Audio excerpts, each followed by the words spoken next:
I'm a writer by trade, but in 1996, I went to the Culinary Institute of America to learn how to cook, and it changed my life. Changed the way I approach challenges, changed my personal expectations, my expectations of others, changed the way I organize my time. It taught me I could do things that I never thought I could do, like break down a chicken in 30 seconds or write a book in 4 months. And it led me to some of the greatest chefs in the country, to their kitchens, to watch them at work, and watch cooking in action. So after 14 years and 12 books about food and cooking, this intense focus on cooking, the true importance of cooking, has eluded me. In fact, I even sort of apologized for my work. There were other writers who went out to Afghanistan, or they exposed political corruption. I wrote about bacon and roast chicken. But I was doing so at a unique time, a time of unprecedented interest in food. Food issues, food fetishes, food equipment, food television, 24/7, came about during the time that I was writing about food and cooking. Chefs became stars. But increasingly, in our time-stressed lives, we started cooking less and less. We stopped cooking. We gave our cooking over to grocery stores, to multinational food corporations, to fast food restaurants. Well documented, all of this. This is an article from this summer by Michael Pollan, one of our most articulate and elegant writers and voices, advocating food and cooking and getting us to understand its importance. And in this article he writes, "How is it that we are so eager to watch other people browning beef cubes on screen, but so much less eager to brown them ourselves? How can it be," he asks, "that the rise of Julia, Alice, Martha, Mario, and Emerald has coincided with the rise of fast food, home meal replacements, and the decline and fall of everyday home cooking?" It's gotten so bad that, as Jamie Oliver said in a recent TED presentation, showed elementary school children don't know the names of common vegetables. They couldn't identify them. It's because they're not being cooked in their homes. In my home, something that happens once a week.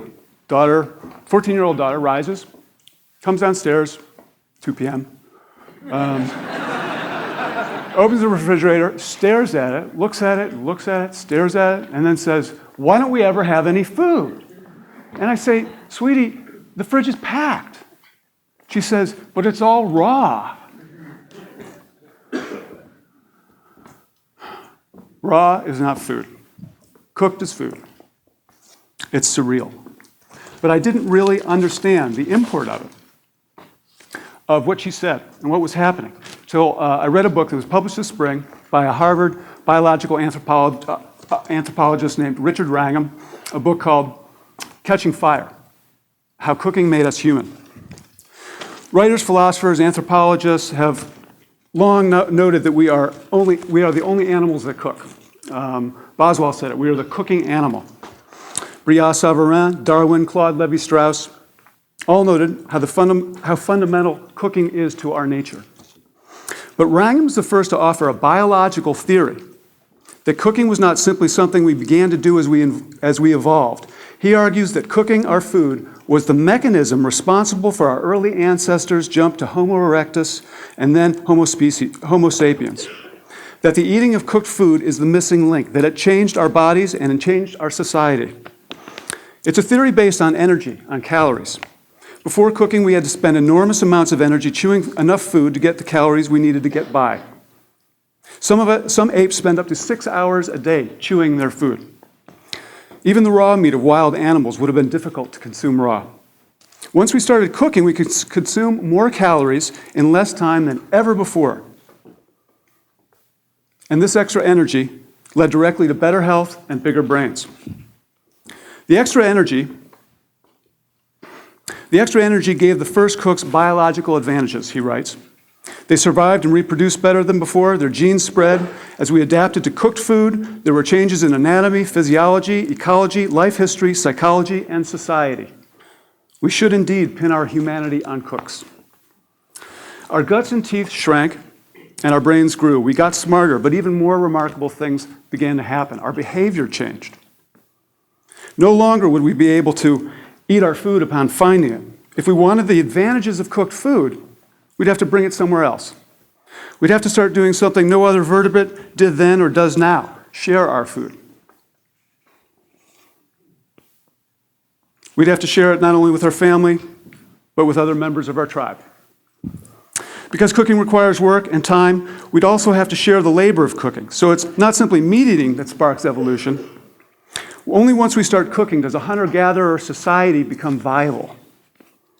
It changed our temperaments. You had to behave in the group or you didn't get food. It calmed us. For better or worse, cooking also set up a sexual division of labor. And because it was men who were best suited to hunting nutrient-dense but difficult-to-catch animals, they had to rely on a partner to gather and prepare food for those times when he returned empty-handed. Someone to protect the food supply and protect the food supply and the children, setting up the basis for the contemporary domestic arrangement of the family and families arranged in sharing communities. So, my question: if cooking is responsible, even in part, for our very evolution into the animals we are now, is it any wonder that when we stop cooking, when we stop eating food we are evolved to eat, is it any wonder that we get sick? Now that we don't have to prepare our own food, when we can eat it the minute we get it, like our ape ancestors, only now, straight from the Dunkin' Donuts drive-thru, alone in our car, alone in our cubicle, are we sicker or healthier? I don't need to spell it out again. It's been screamed out from books by Paulin, by Eric Schlosser, Fast Food Nation, Food Inc., newspapers, magazines. We're all clear on this. We are a fat, diabetic, hypertensive society, trashing the land that gives us the food and making the animals we rely on for food sick. Morgan Spurlock and Supersize Me, in an amazing experiment of eating only McDonald's food, food we are not adapted to eat, but is effectively subsidized by our government. He nearly killed himself in 1 month's time of eating this food. We stopped feeding cows the grass they were evolved to eat, and we've made them sick. And they in turn make us sick and sometimes kill our children. For decades, the food processing, the companies processing our food advertised it as progress, all the advantages it gave us, convenience food. Well, has it? Do we have more time now? I think we have less time now. Our public health system, for 3 decades, has been crying fat is evil. And food companies responded by advertising everything as low fat. Did we get thinner? No, we've never been fatter. Half of us are overweight, and half of them are obese. We don't even know how to think about food. Eating fat doesn't make us fat. Eating too much makes us fat. Now governments are trying to legislate salt intake, even though, as the New York Times pointed out this week, there's no conclusive evidence either way of the efficacy of regulating salt. Though the article does point to one possible unforeseen result: reducing the salt in our diet will make us fatter. True. Okay, so we're fatter than ever. Our children are developing chronic disease never before seen in kids. Socially, how are we? Since the 1950s, coincidentally, when fast food and processed food hit mainstream, social scientists identified increasing social isolation that also resulted in stress-related disease, rising divorce rates, rising divorce rates, depression, and a lowering of cognitive function. We are sicker, sadder, stupider. Please consider the possibility that all of that can be changed by cooking for ourselves. What happens when we cook? First, we are healthier. It forces us to eat food we were adapted to eat: fruit, vegetables, dairy, meat, grains. Our bodies regulate fat intake and salt intake more efficiently. We eat less, we lose weight, we become less hypertensive. We have better cognitive function. We get our biological advantage back. Second, because cooking does take time and work, it necessitates a sharing of labor, as it once did routinely for tens of thousands of generations. We rely on each other. We are physically with each other more. Our relationships improve. Our children are less likely to run off the rails. Our marriages are more secure. Even the smells of cooking in the house have been shown to reduce stress. 3, and this is interesting to me, when you cook, you get better. And when you get better, you go search out better food. When I, when I want to eat bread, I don't always want to have to bake my own bread any more than I want to build my car to go out for a drive. So I went and found the best bread in Cleveland. This is Adam Gidlow. He and his wife run On the Rise Bakery. Our kids go to school together. He bakes the best bread I know. He enriches my life, and I have wonderful bread. I also like to eat pork, but not the fatless, CAFO, awful stuff in the grocery store. I wanted well-marbled, humanely raised, beautiful pork. An hour from my house, Scott Bainline and his wife Kristen have a farm, and they raise such animals. They're good people. They raise them humanely. It's a beautiful product. It's not full of antibiotics. It's good for my family. It's good for them. And they're wonderful people. They've adopted 4 foster kids. They're raising a child of their own. Knowing them enriches my life. I met them at the farmers market. We've created, through this community, we've created something called the North Union Farmers Market. It was the only one in the early 90s. Now they're all over the place. And in the summer, open pretty much every day, all over the city. And this isn't just happening in Cleveland, of course. This is happening all over the country. There are thousands of farmers markets, and it's growing each year by 5 to 7%. These kind of things happen when you cook. What this says to me, what these farmers markets say to me is that we haven't stopped cooking. We are cooking. These things don't work if you don't cook. It's all raw. You've got to cook it. More and more of us are cooking because we know, we've sensed something was missing when we stopped cooking. And we're beginning to understand that our communities are healthier, our country and people and the land are better, our families are better, we are better personally. This is why I no longer feel that I have to apologize for saying that I've focused so much of my life on the work of food and cooking.